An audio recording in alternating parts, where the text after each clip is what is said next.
Tutelema pona kotanga mukanda ya Nzambe na mukanda ya Isaïe chapitre 30 verset 15 à 21. Car ainsi a parlé le Seigneur, l'Éternel, le Saint d'Israël. C'est dans la tranquillité et le repos que sera votre salut. C'est dans le calme et la confiance que sera votre force.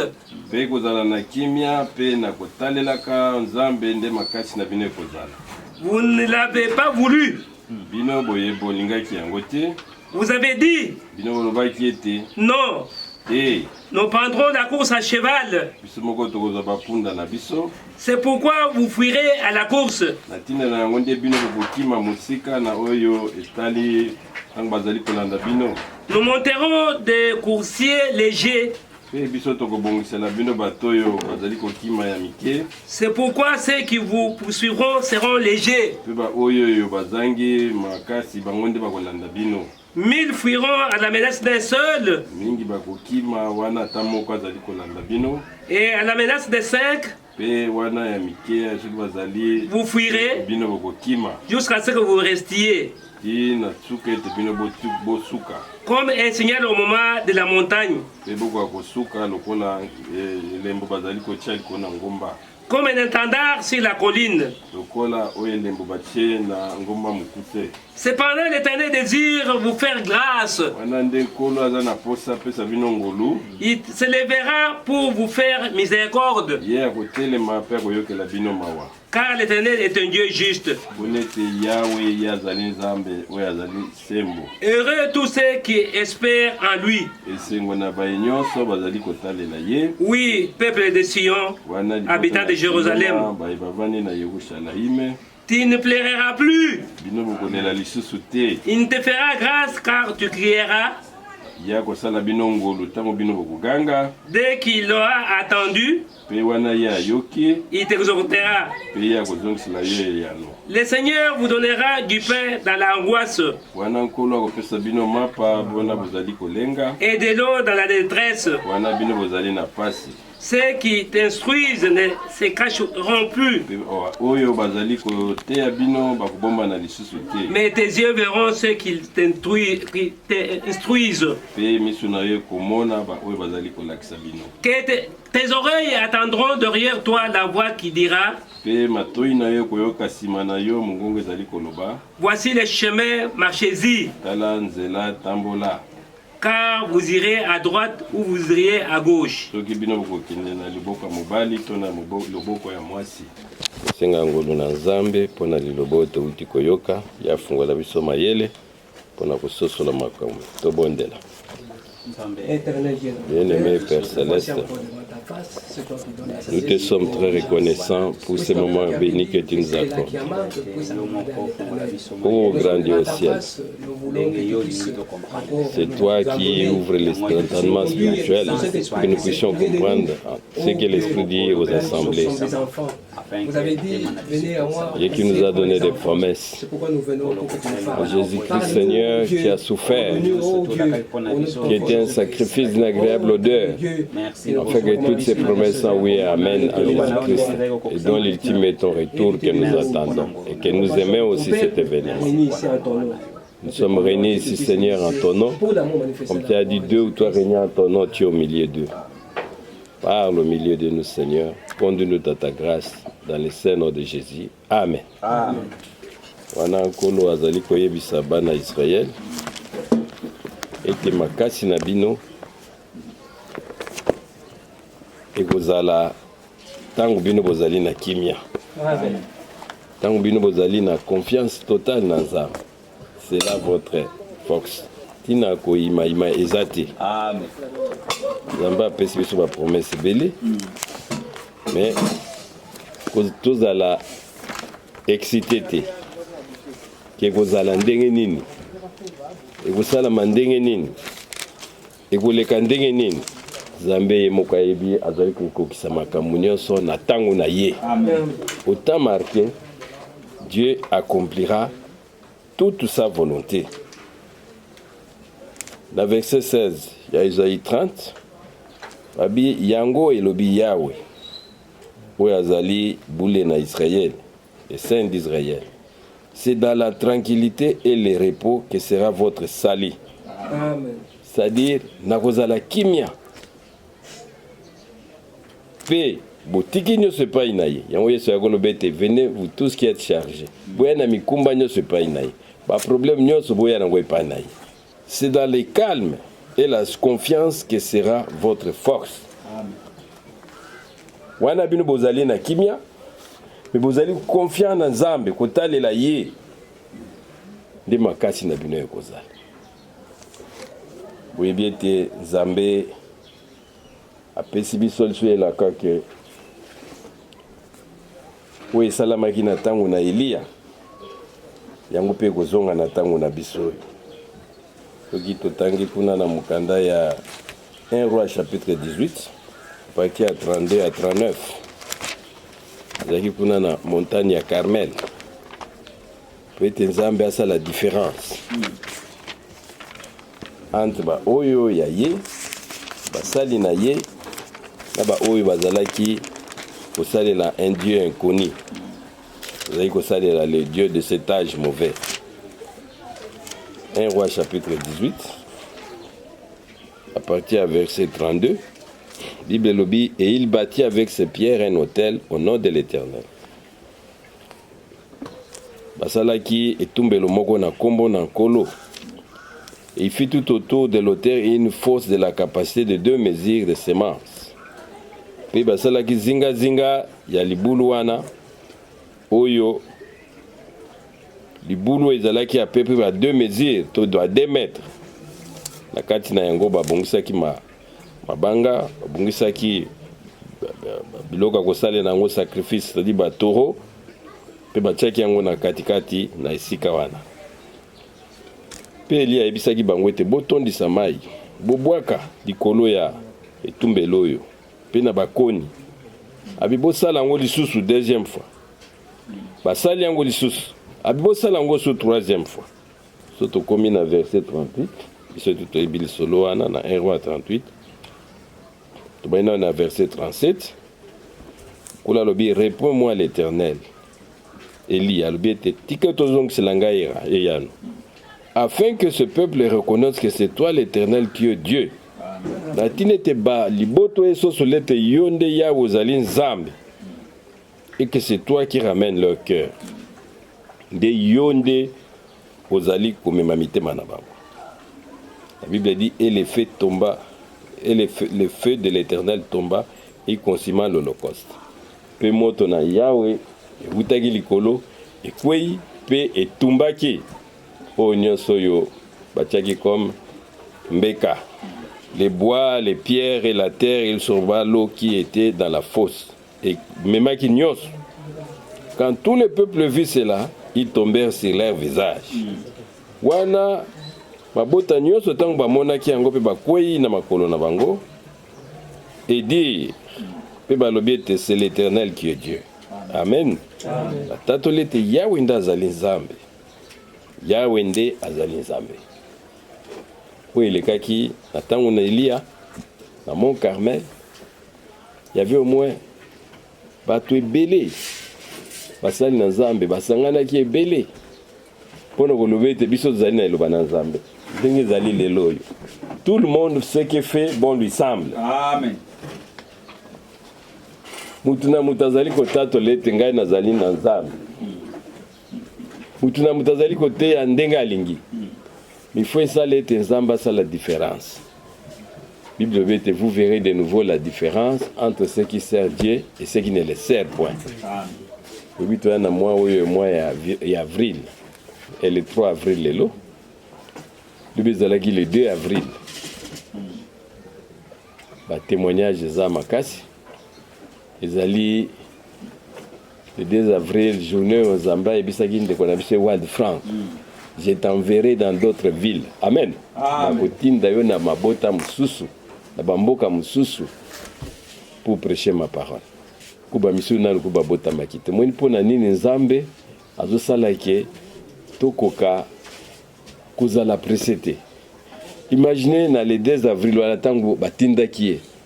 Soki sali ke parce que moni conflit moko yaki ko bima incompréhension. Mombo mosala Nzambe frère Branham alobaka ke nyonso ko suka na 1977.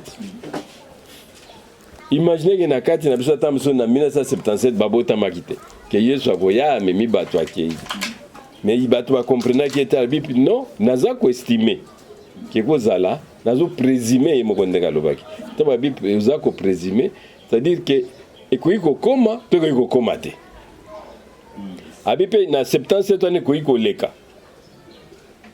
Et vous ça l'a fait encore 100 ans après mais batu bakangi yango ezalaki likambo. Bisu bateki bandako na bango balobete na 1977 Yesu Kristo azali koya. Mais en 1977 wana kaka pe nzamba ebisi frère Frank kende za mabelo ya Krefeld consacré yango na iteni wana za na ville. Et pas centre missionnaire za lelo consacré yango pona batu bakoya ebele ko uta bamboka na mboka. Amen. Banda oyo yoka iloba. Et kumaki contradiction. Ndiko bete na yoki nzambe ndalo binanga. Ndinga lobela yanga le 2 avril na ko ebisa bino ka mungongo bimaki telle place akipe na telle position. Na ndimite ke na 1977 Yesu Kristo akoya parce que apesinga na musala na kende de ville en ville na tia sango pa lobete kende na mabele wana consacré yango ponanga mabele wana yaki mabele ya leta place yango ezalaki ke ba train de fallait kubanda koleka wana mitango yake webisa bato ete nzamba lobi na ngai esika oyo bapesa ye ti azwaki yango amen pe le centre missionnaire wana etelema na esika wana lelo tokomi na 2022 bomoni ete nzamba azali nzambe na ngolu ayebaki mpe bamisusu bakobota matango mosusu na 2000 amen misusu mpe ta mosusu na 2005 oyo bazali baoyo ya ye ifo bayoka sango malamu parce que déjà na 13 ans moto awe déjà kozala mpe azwi position na ye a croire liloba mpe babatize ye.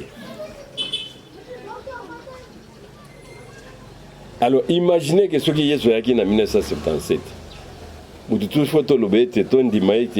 ce que nous étions hier, ce n'est pas ce que nous sommes aujourd'hui. Amen. Profondeur à lilobo ndenge toyebeli yango sikoyo. Na ebite tangu wana ba 1977 toyebaka liloba bote. Omona kaka kaizaki nango normal.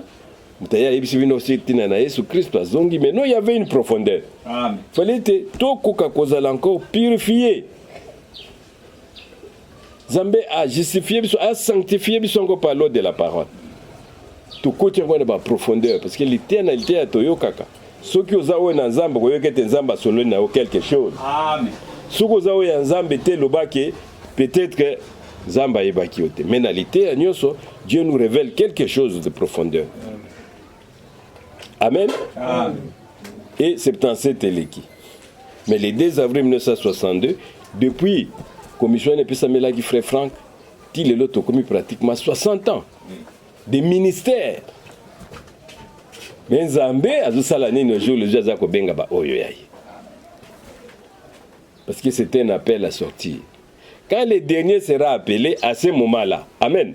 Nzambe ndenga lobiete boko yoka les choses sont un son. Boko yoka. Mais pour le moment, bino boza bo forcété.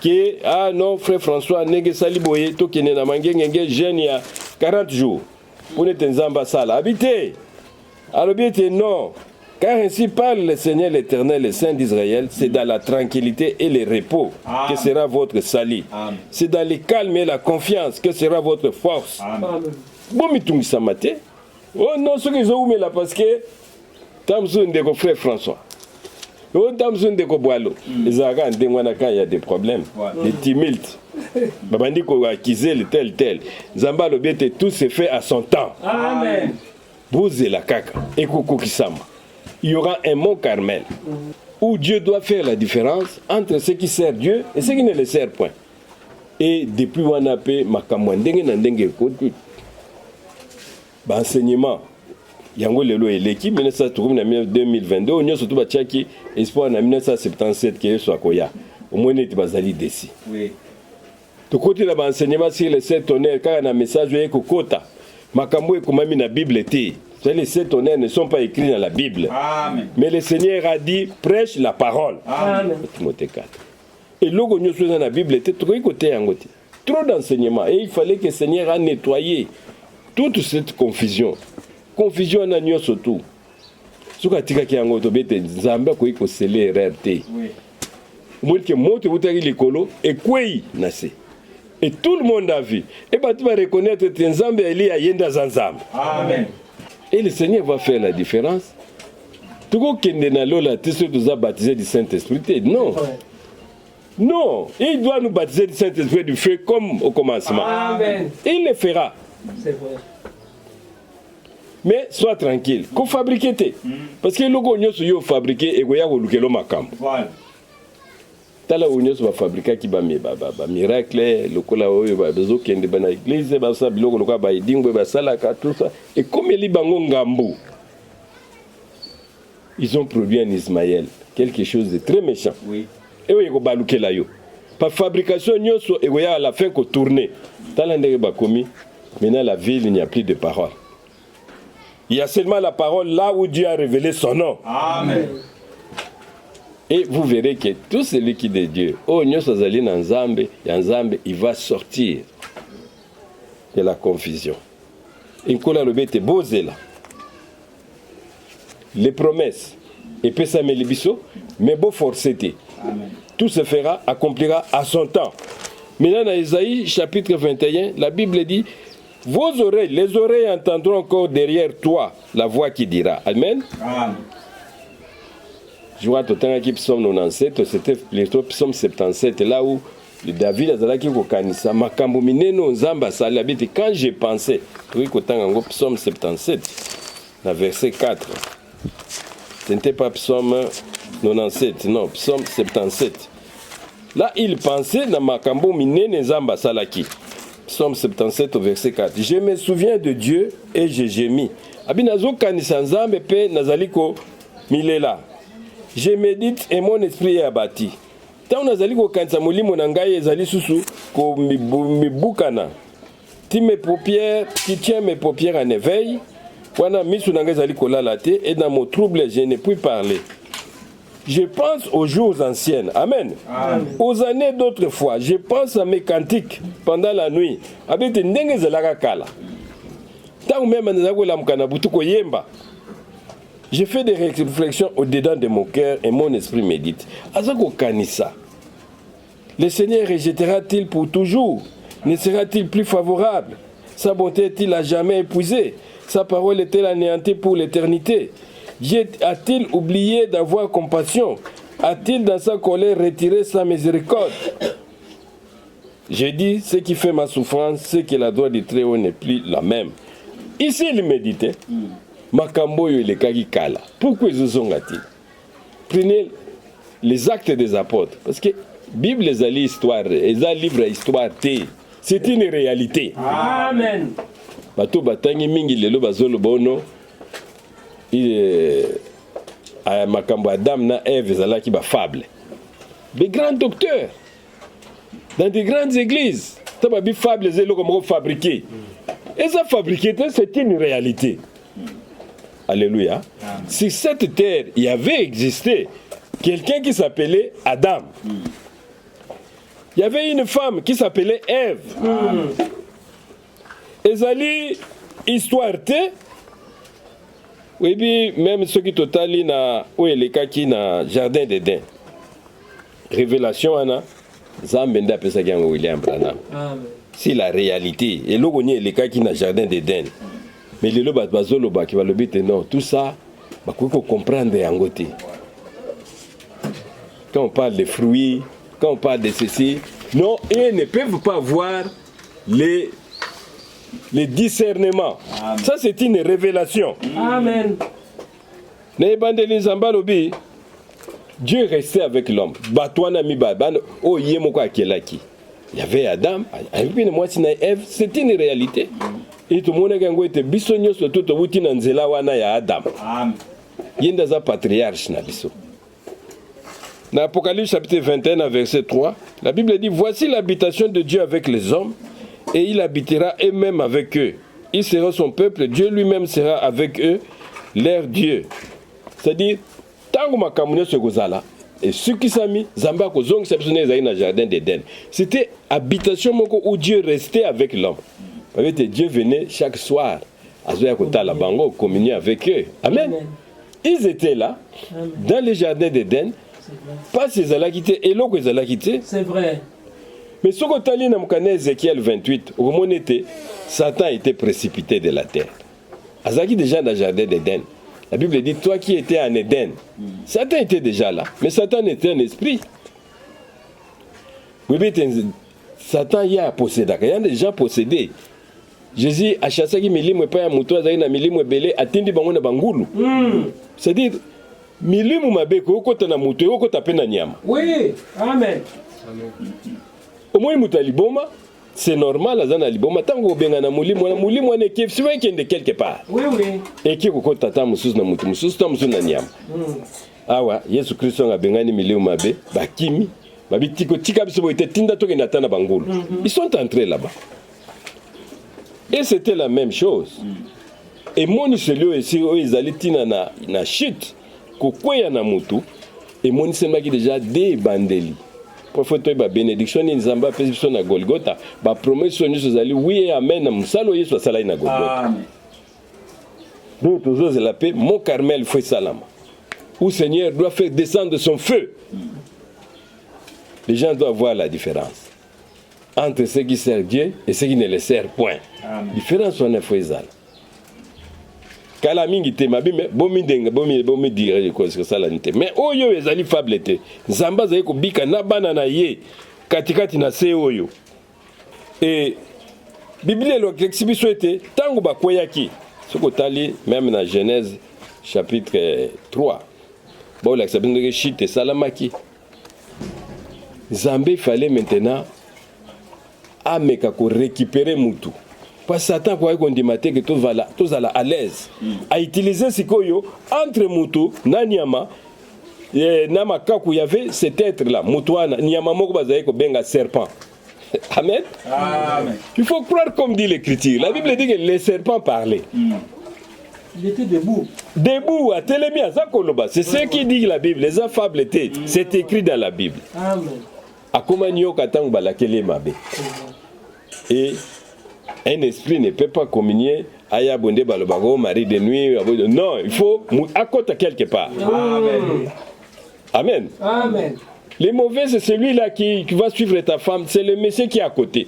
Diable n'est au côté, il y a 8 mois. Esprit, mari de nuit, tout ça sont des bêtises. Ça n'existe pas dans la Bible. Non. Amen. Amen. Amen. Dieu devrait utiliser les serpents qui étaient entre l'homme et la femme. Entre l'homme et les chimpanzés. Les chaînons manquants. Pour avoir cette révélation, Dieu a révélé ça seulement à William Branham. Que c'était cet animal. Tant comment ramper, c'est le serpent. Et nature maintenant ya Niama. Il y a Kokota Nanzela ya Nyokawana qui a communié avec la femme. La Bible dit que Ève a été séduite par les serpents. Comme les serpents séduisaient Ève. Amen. Amen. Et Caïn, la Bible dit que Caïn était du malin. C'était l'enfant. Ya mwana ya iloko mabeo. Satan était entré dans c'était les serpents et à côté a banni maintenant qu'on créer monde naïe la nature bestiale. Yo moni ngenzamba lobaki te mulimu nanga ko vanda lisona mukilité. Amen. Mutunani ya mabakomi na communion. Et il fallait maintenant babo ma génération ananios. Moi na délige ba iko sala nini ko boma. Quand la Bible dit que les fils de Dieu virent que les filles des hommes étaient belles, c'était ça, la semence de Seth, et c'est complet maintenant la semence de Caïn. C'était des bêtes, des gens féroces, donc comme un mélange. Et ça la maki. Et pas un moutagi kokoya. Tant va détruire l'humanité, batigi noena libotana, mais milimu ekufakate. Amen. Bah kufi dans autres, mais c'est cet esprit animal là. La nature animale n'est tikali mena ko agir. Yaba bengi les hommes animaux. Azaka même nature. Lokola yobo buti koko moko mais c'est un homme animal. La pensée n'a toujours en passé d'un serpent ancien. C'est un animal. Azaka ko marcher selon la chair, la chair mais il agit avec conformément. Au moins mutu mobile na mobile babalan. Mais c'était cette nature là. Moi si babalani. Moi mobile la balinyama. Les hommes kola lobi non. Il fallait y aller moko. Parce que moyen ko sauver l'humanité za la quitter. Humanité tango basali mabe, Bible le bete première des choses zamba bomine na bomi des agneaux. Fallait makila itanga. Abi me Adam yo za wapi? Oh na bomba ni pona nini na yoki. Amen. Obomani pour l'année, je suis né. Il fallait maintenant aboma cet agneau-là, 2 agneaux à Latisibango. Et promesse de Dieu, Pessamaki dans Genèse chapitre 3 verset 15, que la sémence de la femme écrasera la tête du serpent. Il fallait déjà mon boto na moisi et nyata mutu na nyok. C'est ce que le Seigneur a accompli à Golgotha. Amen. Et il fallait y aller moko lokola nganga nzambe. Le souverain sacrificateur.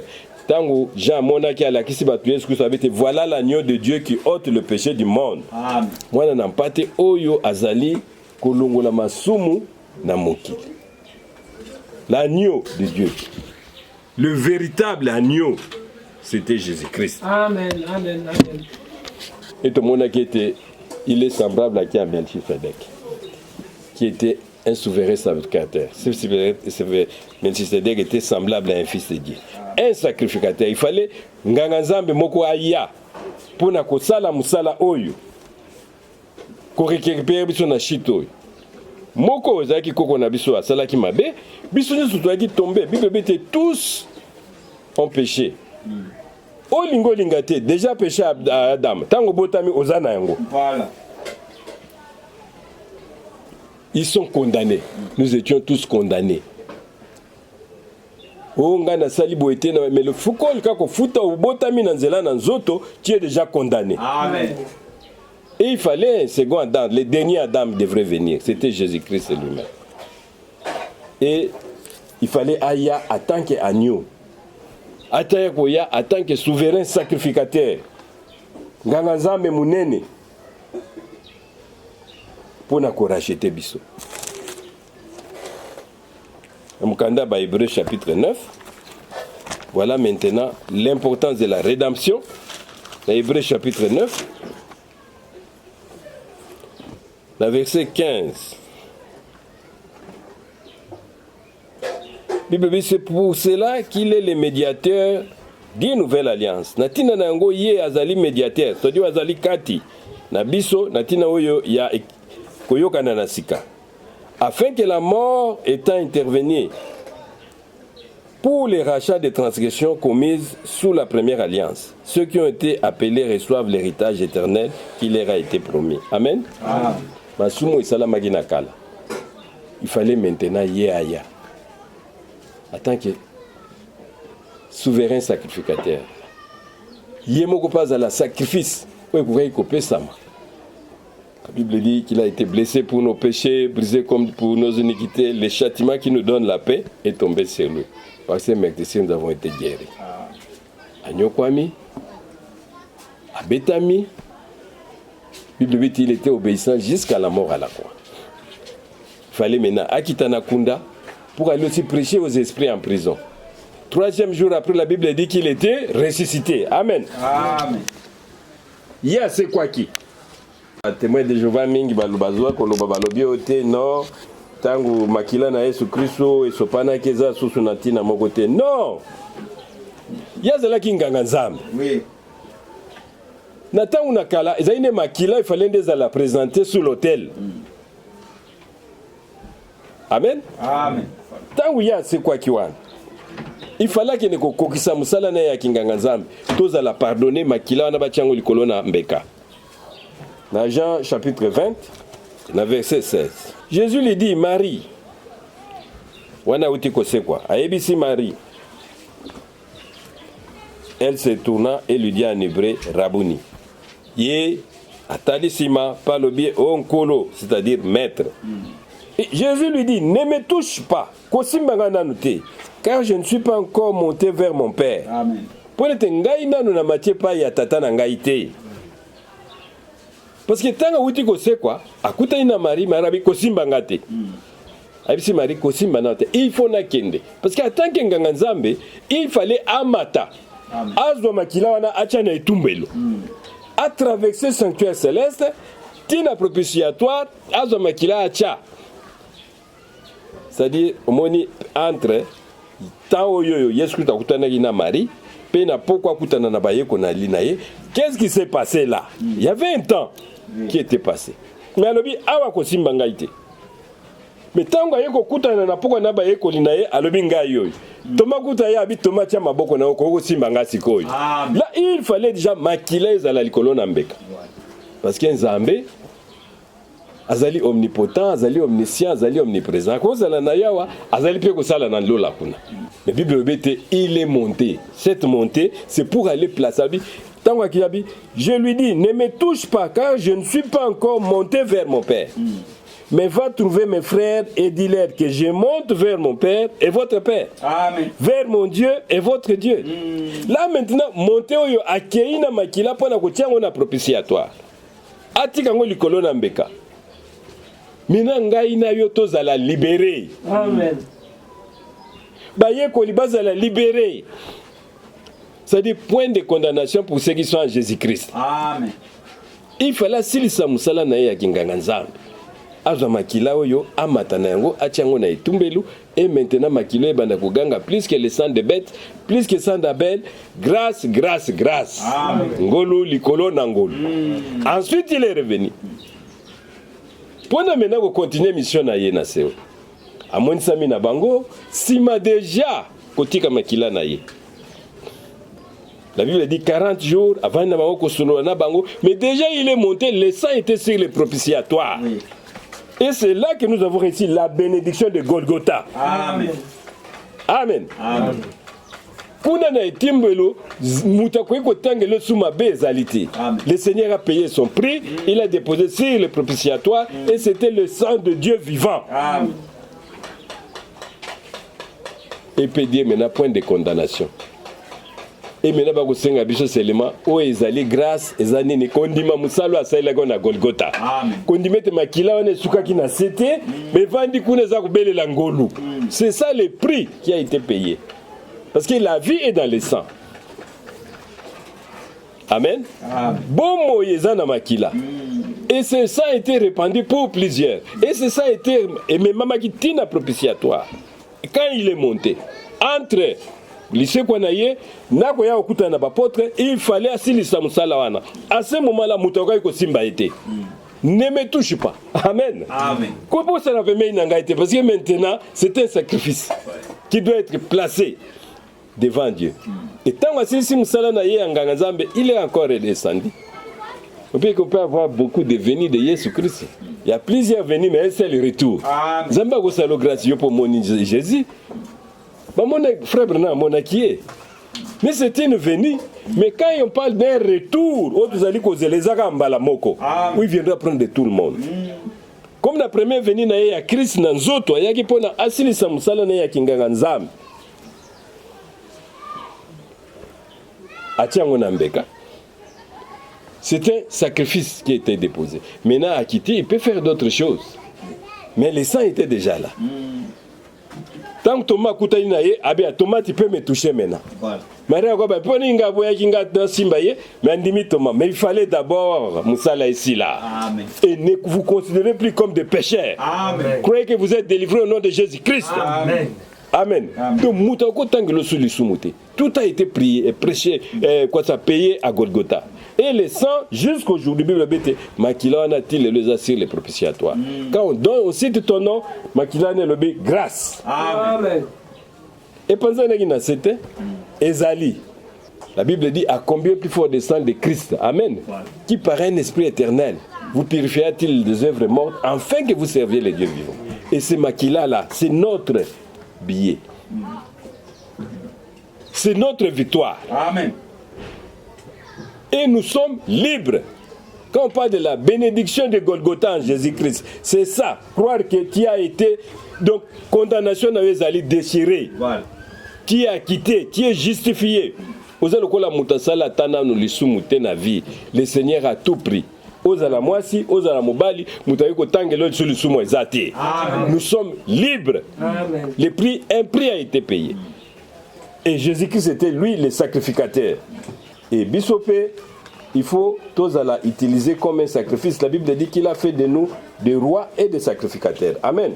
Banganga Nzambe, vous allez payer bateau Nzamba Salibiso comme des sacrificateurs. Dans Romains chapitre 12, verset 1er. Mais Bisso Skoto Banganga Nzambe Ndengenin. Tant que tu le yo vanda kaka, Zamba kosala musala na ye. Dans Romains chapitre 12, dans verset 1er, la Bible dit, je vous exhorte donc, frères, par les compassions de Dieu, d'offrir vos corps comme un sacrifice vivant. Amen. Biso maintenant, tant que un de roi et de sacrificateur, Zamba sengi biso ninete, tous banzoto na biso, to offrir yango comme un sacrifice vivant. C'est-à-dire, tant que corps na yo, c'est-à-dire, si Zamba azana posa ko beta mbunda, azana posa liboko, azu liboko na yo. Yo tant que semble bit Seigneur, je suis à ta disposition. Amen. Voilà un sacrifice vivant. C'est que le Seigneur veut maintenant que tous aient un sacrifice. Offrir comme un sacrifice vivant, saint, agréable à Dieu, ce qui sera de votre part un culte raisonnable. C'est-à-dire tous à maintenant disposés. Ça là un effort, mais tu dis seulement au Seigneur, nous canons ce qu'on dit qu'on utilise tout le monde dit que Dieu va établir même des pasteurs selon son cœur. Amen. À la restauration totale. Oui, Seigneur, je suis là. C'est-à-dire votre corps doit être prêt. C'est ça être un sacrificateur. Il nous a fait des rois et des sacrificateurs. Notre corps.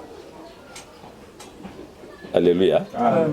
Mais je suis prêt. J'attends. Fais de moi ce que tu veux. Oui, la pécheresse, moi, Zalaki, Salaki, Masumu et Belé. Tant qu'il n'y a pas de Jésus-Christ. Alors,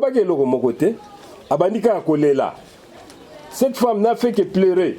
Dans le livre, dans Luc chapitre 7, à partir du verset 36 à 50. La Bible dit, elle pleurait. Et elle mouilla même ma colonaye. Amen. Ba larme na ye. Tia sukoli ko ma colonaye su Christ. Alo ba ke lokote bat ba otala ba moi sio so ba yebaki ye Yesu Christ wa yebaki moi sio ya za moi siam ya misala mabe. Azina parfait. Al ba ki te que oh non, na sala boye, kolo sali langa boye. Il s'est mis seulement à pleurer. Amen. Il était dans le repos. Et Jésus-Christ a vu parce qu'il t'a beaucoup aimé. Tes multiples péchés aussi sont pardonnés. Amen. Va mais ne pêche plus. Amen. Amen. Et nous maintenant, Bible dit que nous sommes un sacrifice. C'est-à-dire, tous à la maintenant, Mbekaoyo Nzambe a quoi utiliser. Ce qu'on a posé à Koyemba, Azim notre frère François a utilisé. Au plus Seigneur Ngayo. Amen. Amen. C'est ça être sacrificateur pour notre temps. Mais où dans des promesses. Amen. Zambé ba promesse na yo siti parce que yenzambe akoyate aba non akoyutiliser kaka biso bana na ye. La Bible dit quand les fils de Dieu seront manifestés. Le diable lui utilise nabanyama. A utiliser nabato. Mais le Seigneur va utiliser les siens. Abi je serai au milieu de vous. Amen. Christ en vous, l'espérance de la gloire. Amen. Amen. Amen. Akozala katina biso. Akozala avec nous. En nous, mais maintenant tant qu'embeka zala prêt. Amen. De vos oreilles, pas être tangi na Esaïe chapitre 30 na verset 21. Alors bete bozala signal moko koya. Même temps ba mo ba kozala réciter la Bible dit a un signal donné. Amen. Biso to kozala ba Bible dit to toza ba to toza na molilité. Non, nous sommes dans la lumière. Voilà. Nous sommes les enfants de la lumière. Toko yeba nyonso nzamba kosala. Parce que ce qu'il faut informer Bissono.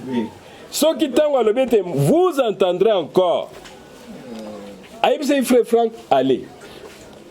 Même frère Branham, tant que vous baptisez bateau, comme il a 17e personne, aïe, bon délit pensamba. Le quoi nga nazo baptisé bateau na mai, baptisé nga pe na molimo mosanta. Et bayo ki mungongo euti likolo. Dieu a répondu. Que de même que Jean-Baptiste a été envoyé comme précurseur de ma première venue, qui est envoyé avec un message qui sera le précurseur de ma seconde venue. Et ça, frère Branham, mais sango oyo, yango nde ekolanda na boye na nga mi balé. C'est le message. Et beaucoup m'ont dit non, c'est Branham qui était lui, qui était le précurseur. Non, le message. Yaza muto kufi. Amen. Même message est tikali. Oui. Yaza qui m'a le 11 juin 1933. Mais Babi Sake a magasiné les messages. Message on appelle ça le 2 avril 1962. Oh, journée les cas qui lobby. La voix du Seigneur a totalisé 60 ans. Depuis que frère Franck prend les messages, tu vas aller de ville en ville pour apporter ce message. Jésus-Christ, c'est-à-dire la Bible. Faut te ça merci toujours. Parce qu'il nous vient de nous révéler la Bible. Bible au sang, c'est différent. Amen. Et quand ils voient que les fruits, ils ne comprennent pas. Mais nous, on a la compréhension. Amen. Nous avons la révélation. Amen. Amen. Amen. Quand on dit que Dieu nous donnera un nouveau cœur, nous avons c'est quoi? Cet cœur, Dieu va ouvrir le cœur de pierre, il va écrire sa parole. Amen. Quand il dit que je vous donnerai une nouvelle langue, nous allons parler de la parole. Amen. La parole parle. Toujours qu'est-ce que Dieu a fait des promesses et il doit les réaliser. Mais pour le moment, ce sont des larmes de prière. Sois calme, pour déranger Moutouté. Celui qui a donné les promesses, gardez votre confiance. Amen. Mais avant ça, je vais encore parler. Voilà. Vous entendrez de vos oreilles. L'Ilobo, c'est Dieu lui-même qui a donné cette écriture d'Ésaïe 30. Dites au peuple de Dieu de rester calme. Ne vous tracassez pas. Bisoto yambita musuto laina nubana tokoli, mais ça batuba koli kolega biso. Qui était même avec frère Branham, qui ont été de 90 ans. Pratiquement dans des centaines. Mais il a l'espérance que Dieu va confirmer ses promesses. Amen. Amen. Mais dans le calme et la tranquillité. Amen. Qu'obligé l'église à non, tout ça, Dieu n'a pas besoin de ça. Non. À son temps, il fera quelque chose. Amen. Tout le monde a dit que Daniel a dit que il y a 70 ans, il y a 2 ans, 68 ans. Dieu l'a révélé, et c'est le Dieu même qui a pris un roi païen. Comment Mukanda, pour na batouana bazong. Ce n'était pas parce que force y a Moutou, non. Et maintenant, le Seigneur a tout fait à Golgotha. Amen. Tout, le prix a été payé. Il était un sacrifice. Il fallait monter. Et il est monté, il a déposé le sang sur le propitiatoire. Ne me touche pas encore. Amen. Amen. Parce que je ne fais pas. Mais va dire à mes frères, je monte. Vers mon Père et votre Père. Amen. Vers mon Dieu et votre Dieu. Amen. Et le soir, après avoir monté, il a déposé le sang. Il dit maintenant vous êtes dégagés. Amen. Et quand il a vu la pécheresse, il lui a dit, parce que tu as beaucoup aimé. Maman Asinga qui est de l'autre côté. Il s'est mis seulement à pleurer, mais le Seigneur a vu dans son cœur que je dois faire quelque chose. Amen. Condamné, mais le Seigneur a dit tes multiples péchés te sont pardonnés. Amen. Va, mais ne pêche plus. Elle était calme. Bishop est tous à la calme. Mais être prêt, que Nzamba a utilisé comme un sacrifice. Ouais. Parce que toi aussi tu es un sacrificateur. Et ça, il se suppose que Ndето komona bato so pa ke komi misusu bazozundima bakangie vraiment na croix ba beti ba sete lokwa ba betaki Yesu Kristo yaka nti pasi wana ndeke asali mbeka. Non, maintenant notre sacrifice c'est de donner notre propre corps. Amen. Dis Seigneur, je suis là. Si tu veux m'utiliser, je suis là. Kola wolo bete bon maintenant frère Boalo bete la ngambunda. Maboko na weza la prêt ya ko beta mbunda. Amen. Amen. Amen. Il a dit de Jésus-Christ dans Hébreu 9, Hébreu 10, pardon, il a voulu ni sacrifice, ni quoi que ce soit, il m'a fait un corps. Et ce corps devrait être un sacrifice. Mais dans la tranquillité. Il y aura un signal. Il va encore parler. Combien de fois parler même dans la génération d'Abysso? Frère Franck va prêcher. Consacre-moi ceci, va dire ceci, rassemble-moi mon peuple. Il parle. Et il dit que je vais encore parler. Il y aura encore quelque chose, le Seigneur dira. Maintenant, bossa la bouille. Mais nous devrons être accrochés à ce que le Seigneur fait maintenant. Amen. Amen. Que celui qui a des oreilles, écoute ce que l'Esprit dit aux assemblées, à son église. Le Seigneur parle. Amen. Et il faut être attentif. Pourquoi tous allons toujours, même horaire à kilt n'a pas aller changer, parce que on doit d'abord écouter qu'est-ce que Dieu veut nous dire. Voilà. Peut-être à ce moment-là, c'est le signal qui est donné. Yo tikalina yo na makamuna yo moko fabriqué.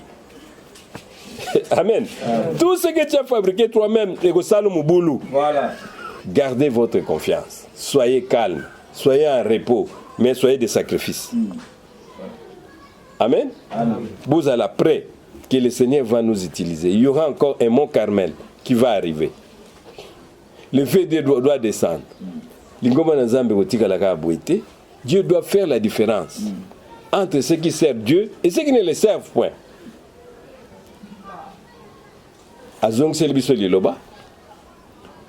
La parole prophétique est prêchée, les enseignements sont donnés, donc tout ce qu'il avait prédit, nous vivons cela, mais maintenant il doit confirmer par une puissance.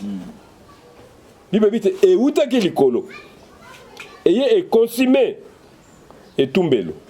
Et les gens ont vu. Comme le jour de Pentecôte, la Bible dit un bruit est venu du ciel. Amen. Amen. Les gens ont vu que non, il y a quelque chose là-bas. Mais ne forcez personne. Toi, mets-toi prêt. Soyez seulement prêt. Il y aura bientôt un signal. Le Seigneur a dit, vous entendrez ça de vos oreilles. Mais tu es bien des ambassades solo là. Amen. Amen. Là où l'Esprit parle à l'Église. Donc, n'ajoutez point, ne retranchez point. Tout ce qui n'est pas écrit dans la Bible, nous devons rejeter. Et puis que reconnaissance, ou peut s'améliorer en tout cas, même de qu'on a vu ce temps à l'Obi pendant 60 ans, je suis reconnaissant parce que tant on a tamboli de ville en ville, j'ai vu des gens venir à Christ. Amen. Amen. Il fallait des contacts et salement. Zamenda habite mon serviteur, j'étais établi selon Matthieu 24, 45 à 47. Il est établi sur les gens de sa maison pour leur donner la nourriture au temps convenable.